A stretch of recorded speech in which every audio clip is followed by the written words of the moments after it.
اللہ فرماتا ہے اور اگر اللہ تمہیں چھوڑ دے یا گرا دے تو کون ہے اس کے بعد جو تمہاری مدد کرے؟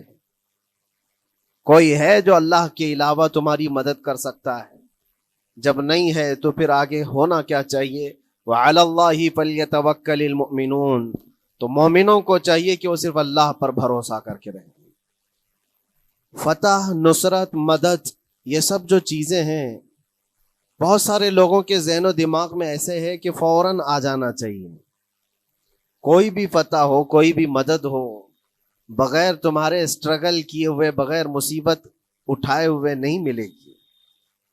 اگر فتح و نصرت یوں ہی آپ کو روزانہ ملنے لگ جائے تو کیا رسول پاک صلی اللہ تعالی علیہ وسلم مدینہ طیبہ میں بیٹھ کر دعا کرتے تو ساری چیزیں فتح یاب نہیں ہو جاتی؟ آپ صلی اللہ تعالی علیہ وسلم کو بدر میں جانے کی ضرورت کیا پیش آتی؟ احد میں اپنے 70 جوان صحابہ کی شہادت پیش کرنے کی ضرورت کیا پیش آتی؟ اور اسی طرح سے خیبر ہو کہ حنین ہو کہ طائف ہو، کتنی جنگیں ہیں جس میں اپنی جان کی بازی لگائی صحابہ نے۔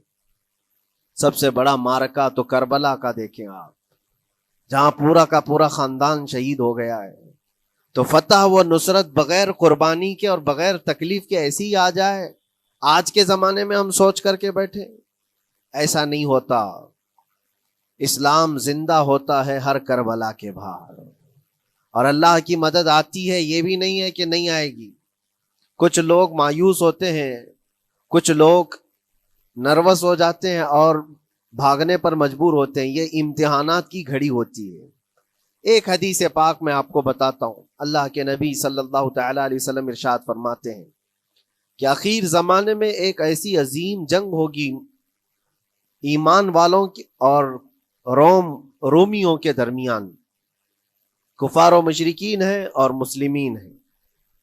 اس کو ملحمۃ الکبریٰ کہا گیا ہے، قیامت سے قریب ہونے والی یہ سب سے بڑی جنگ ہے۔ اسی سے آپ اندازہ لگائیں، اللہ کے حبیب صلی اللہ علیہ وسلم ارشاد فرماتے ہیں کہ اس میں کفار و مشرکین 80 جھنڈوں کے نیچے آئیں گے اور ہر جھنڈے کے نیچے 12,000 کی فوج ہوگی، جو تقریباً حساب کرنے پر 9,60,000 کی فوج بن جاتی ہے۔ اگر وہ مومنین سے مقابلہ کرنے کے لیے اتنی بڑی فوج ایک جگہ جمع ہوتی ہے تو پھر اس جنگ کا اندازہ کریں کتنی بڑی۔ اس کو الملحمۃ الکبریٰ کہا گیا ہے اس لیے کہ اس میں گوشت کے چھیتڑے اڑیں گے۔ ملحمہ جو کہا گیا ہے عربی میں کہ گوشت کے ٹکڑے ٹکڑے دیکھے جائیں گے، اس قدر اس میں جانیں جائیں گی۔ اس جنگ کے متعلق جو اللہ کے حبیب صلی اللہ علیہ وسلم نے پیشین گوئی کی ہے، جو پہلے سے خبر دی ہے، وہ کیا ہے؟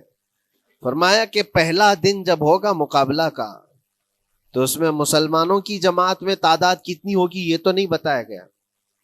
کفار و مشرکین کے تو بتایا کہ 80 جھنڈوں کے نیچے آئیں گے، لیکن مسلمان اور مومنین جو لڑ رہے ہیں ان کی تعداد کا کوئی علم نہیں ہے ہمیں، لیکن یہ پتا ہے کہ ان میں سے 1/3 ایک پوری جماعت کا 1/3 حصہ میدان چھوڑ کر بھاگ جائے گا۔ جنگ میں سے وہ میدان چھوڑ کر بھاگ جائیں گے جب اتنی شدت کی چیز ہو رہی ہو، مصیبت آ گئی ہے، تکلیف آ گئی ہے، 1/3 میدان چھوڑ کر بھاگ جائیں گے۔ اور ان پر کیا فرمایا حضور پاک صلی اللہ علیہ وسلم؟ فرماتے ہیں وہ دنیا کے روئے زمین کے بدترین لوگ ہوں گے، ان کی توبہ بھی قبول نہیں ہوگی۔ وہ سب سے بدترین لوگ ہوں گے، پیٹھ دکھا کر جو نکل چکے ہیں۔ دوسرا مرحلہ آئے گا، دوسرا پڑاؤ، یہ ایک بہت سخت اسٹرگل کرنے والا میدان ہے، مصیبت اٹھا رہے ہیں، مشقت اٹھا رہے ہیں۔ دوسرا دن ایسا ہوگا کہ مومنین کی جماعت کا 1/3 1/3 حصہ شہید ہو جائے، قتل ہو جائیں گے۔ سوچو یہ بہت بڑی بات ہے۔ یہ دونوں چیزوں پر میں آج آپ سے گفتگو کرنا چاہتا ہوں۔ 1/3 حصہ میدان چھوڑ کر بھاگ جا رہا ہے اور 1/3 حصہ قتل ہو گیا، شہید ہو گئے۔ بچے کتنے ہیں؟ 1/3۔ لاسٹ میں 1/3 حصہ بچا ہے، یعنی ایک میں اگر 3 پارٹ کریں تو 2 پارٹ تو ختم ہو گئے، 1 پارٹ بچا ہے۔ اور اللہ کے نبی صلی اللہ علیہ وسلم فرماتے ہیں اللہ رب العزت اس آخری 1/3 حصے کو فتح مبین عطا فرمائے گا۔ فتح تو ہے ان کی، فتح ہوگی ان کی، لیکن جو حصہ بچا ہوگا وہ اخیر کا 1/3 حصہ ہوگا۔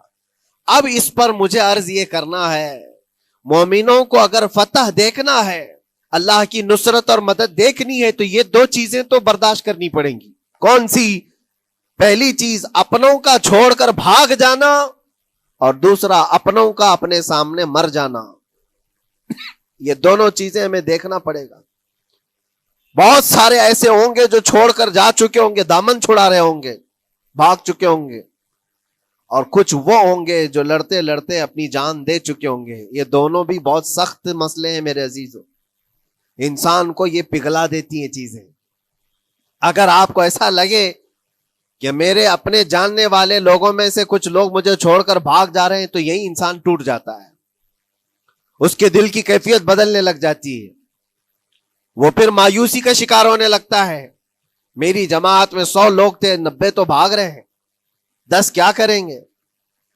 اس کا اندر سے جو عزم تھا، حوصلہ تھا، وہ ڈاواں ڈول ہونے لگ جاتا ہے۔ اپنوں کا چھوڑنا یہ بہت بڑی آزمائش ہوتی ہے، وہ کسی بھی میدان میں آپ دیکھ لیں، کسی بھی میدان میں اپنے لوگ اگر چھوڑ دیتے ہیں تو یہ اس کے لیے آزمائش ہے بہت بڑی۔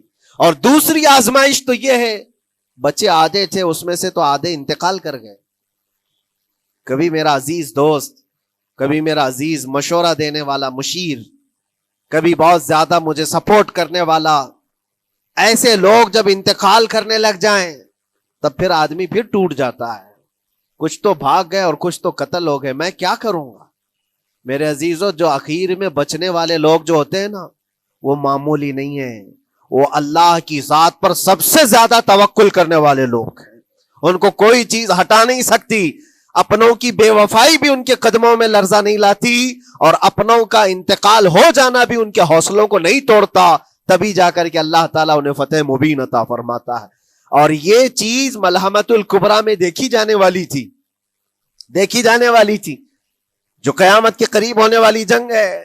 لیکن میرے عزیزوں، آج ہم نے اپنی آنکھوں سے یہ مشاہدہ کیا ہے، غزہ کی سرزمین پر، فلسطین میں 15 مہینے کے بعد آج صہیونی حکومتیں اور یہودی غاصب حکومتیں صلح کرنے پر اور ایگریمنٹ کرنے پر مجبور ہو گئی۔ دنیا ان کے منہ پر تھوک رہی ہے، تم 50,000 سے زیادہ لوگوں کو قتل کر کے صرف 200 لوگوں کو چھڑانے کے لیے آج بھی فتح کا جشن منا نہیں پا رہے ہو، بلکہ پھر جھک کر کے ان کے ساتھ معاہدہ ایگریمنٹ کرنے پر مجبور ہو۔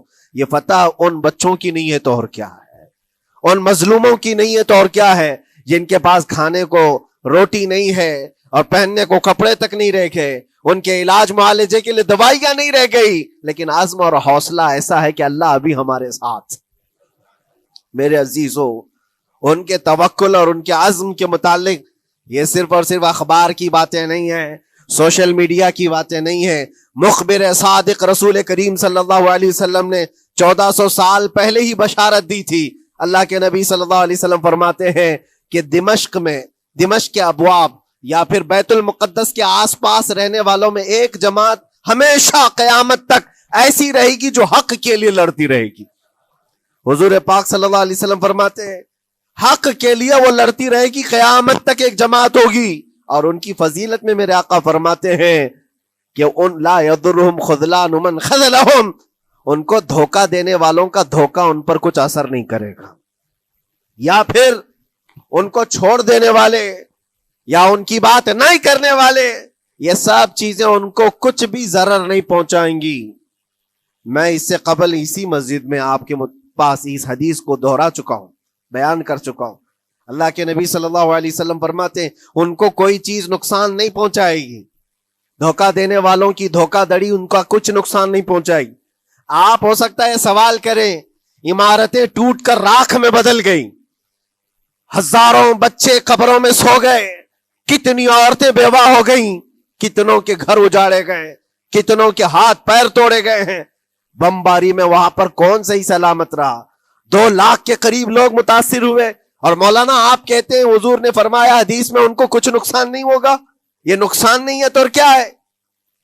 ہو سکتا ہے آپ کے ذہن میں یہ سوال گردش کر رہا ہو، آپ بار بار یہ سوچ رہے ہوں گے اللہ کے نبی نے فرمایا ان کو کوئی چیز نقصان نہیں دے گی، دھوکہ دینے والوں کی دھوکہ دڑی سے ان کا کچھ بگڑے گا نہیں. اتنا تو بگڑ چکا، پورا راکھ میں بدل گئے، علاج کرانے کے لیے دوائی تک نہیں ہے، تو پھر کیا؟ اللہ کے نبی نے کیا فرمایا کہ ان کو نقصان نہیں پہنچے گا، ان کو ضرر نہیں ہوگا. پھر یہ ساری تکلیفیں اور یہ ضرر کیا ہے؟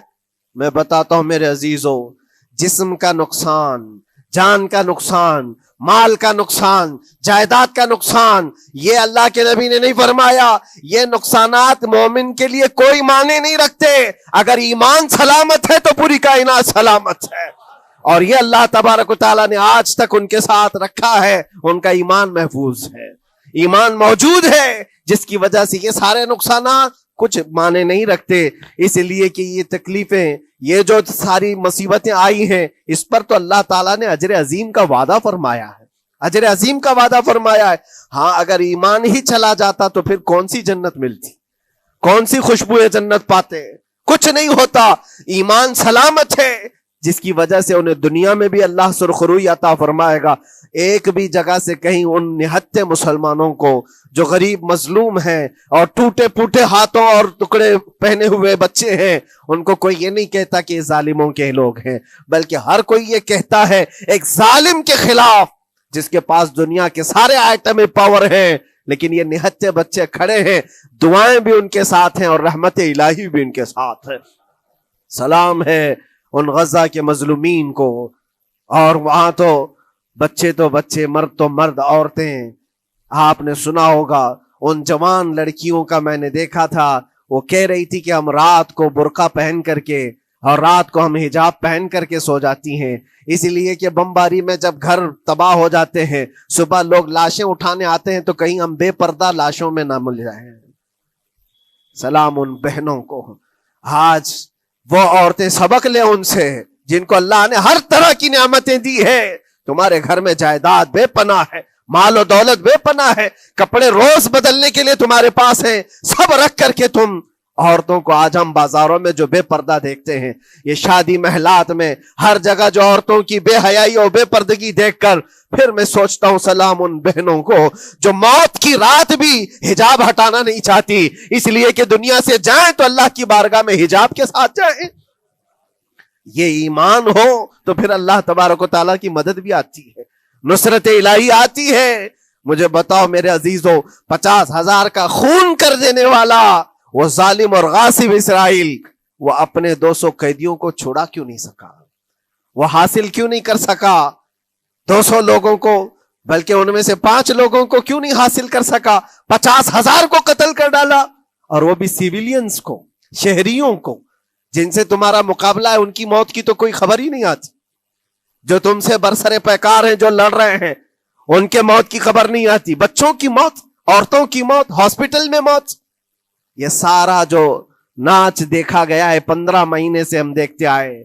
لیکن افسوس اس بات کا ہے میرے عزیزوں، اللہ کا عذاب ان ظالم بادشاہوں پر بھی آئے گا جو ان کی موتوں پر دیکھ کر تماشے کر رہے ہیں. وہ اپنی عیاشیوں میں مصروف ہیں، وہ اپنے عیش قدوں میں شراب نوشی اور کباب خوری پر مصروف ہیں، اور ان بچوں کی تڑپتی ہوئی لاشوں پر وہ اپنی کرسیاں سجائے بیٹھے. وہ عرب کے ظالم بادشاہ کہاں ہیں جن کے گھروں میں سونے کے ٹوائلٹ بنائے گئے ہوں، جو سونے کی کرسی پر بیٹھ کر کے حکومت اور تخت بچھاتے ہوں؟ میرے عزیزو، ان کی بھی پکڑ آنے والی ہے، آپ انتظار کرو، کیونکہ اللہ تعالیٰ قرآن میں فرماتا ہے وَسَيَعْلَمُ الَّذِينَ ظَلَمُوا أَيَّ مُنْقَلَبٍ يَنْقَلِبُونَ. ان قریب ظلم کرنے والے یہ پہچان لیں گے کہ اللہ ان کو کس پلٹی میں گرائے گا، وہ کس پلٹی میں، کس کھائی میں جا کر کے گریں گے. اندازہ کرو، ظالم صرف وہی نہیں ہے جو بمباری کرتا ہے اور قتل عام کرتا ہے، ظالم وہ بھی ہے جو تماشائی بن کر کے لوگوں کا سپورٹ کرتا ہے، ان لوگوں کو سراہتا ہے جو ظلم کر رہے ہیں. افسوس کا مقام ہے، وہ چیختے رہ گئے، چلاتے رہ گئے ہیں، اور پھر اخیر میں وہ بچوں نے پکار کر کے یہ بھی کہا ہمیں کسی جگہ سے مدد کی امید نہیں ہے، نہ ہمارے پڑوسی ملک سے، نہ کسی بہت بڑے مسلم بادشاہ سے، ہمیں امید ہے فتح کی اور مدد کی تو پروردگار عالم سے ہے. اور یقیناً مومنوں کے لیے اللہ نے یہی فرمایا وَعَلَى اللَّهِ فَلْيَتَوَكَّلِ الْمُؤْمِنُونَ. اور مومنوں کو چاہیے کہ صرف اللہ ہی پر بھروسہ کریں. میں نے دیکھا ہے میرے عزیزو، یہ دنیا صرف اور صرف لالی پاپ پکڑا سکتی ہے تمہیں. ان کے ہاں مدد کی کوئی گنجائش نہیں ہے. یہ ہمارے ساتھ کھیلتے ہیں، ان کے دلوں کے اندر سے رحم غائب ہے. یہ بچوں کی تڑپتی ہوئی لاشوں کو دیکھ کر کوئی آواز تک نہیں اٹھاتا. جو آواز اٹھانے والا اس کو کیس کر کے بند کر ڈالیں گے. جو بھی اگر مظلوموں کے لیے آواز اٹھائے، ان کا پرچم لہرائے، تو کتنے تو یہاں پر FIR ہو گئے، بند کر دیے گئے. کیوں؟ مظلوموں کے لیے آواز اٹھانا کیا یہ ہمارا رائٹ نہیں ہے، ہمارا حق نہیں ہے؟ تم ظالموں کے لیے علل اعلان بات کر سکتے ہو، ہم مظلوموں کی بات بھی نہیں کر سکتے. کیسی بات ہے میرے عزیزو؟ ہم جس دنیا میں جی رہے، اسی لیے میں آپ سے کہتا ہوں، اٹھو وہ گر نہ حشر نہ ہوگا پھر کبھی، دوڑو کہ زمانہ چھال اپنی چل گیا.